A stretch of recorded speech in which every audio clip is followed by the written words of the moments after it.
With Season 5 coming out, the Battle Pass is out, and you're probably wondering what's up with these skins. They can't just be recolors and lame old school Silver Age stuff. Well, almost all of them exist previously. Let's go over them. First is Groot's Big Buddy skin, which is most likely a reference from his redesign during Annihilation Conquest in 2007. Annihilation Conquest is typically considered the reboot for the modern incarnation of Guardians of the Galaxy. I really wish I had the street cred to say I read this before they were cool, but nah. At least though, I knew of Rocket, Groot, and Quill as their designs were the standout when I would go to my LCS.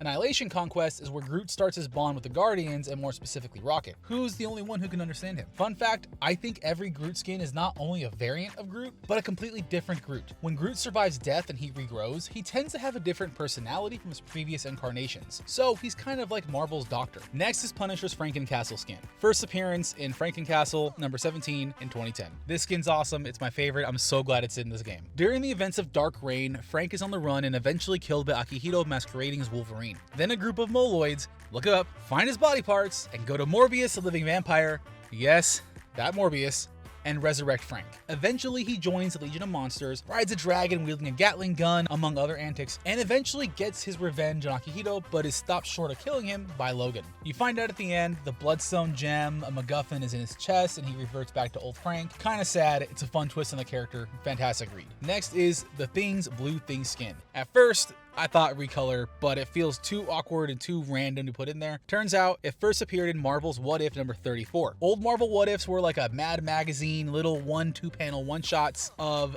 what if Howard the Duck had pants kind of deal. A lot of them were funny, some of them not so much. We can move past that. That's kind of it though from what I can tell on Blue Thing. It's really just a fun deep pull, and no, don't ask for it. If he ever comes to the game, shut up. Lastly for this group is Black Widow's Midnight Suspense. This is her first costumed appearance, and it shows up in Tales of Suspense number 64 in 1954. This is her first official costume after her introduction. Originally, she was more of an old school Russian femme fatale spy and would let others like her original partner Hawkeye do the dirty work for her. The costume did stick around for a while until the pages of Amazing Spider-Man number 86 in 1970. This is where she ditches the old look for the beginning of her more iconic look. And that's it for the first half of Season 5's skins. I'll come back to cover the latter half. Go to your local LCS, go to Barnes & Noble, buy the books if you can, and if not, enjoy the high seas like Namor. Either way, read these are really fun.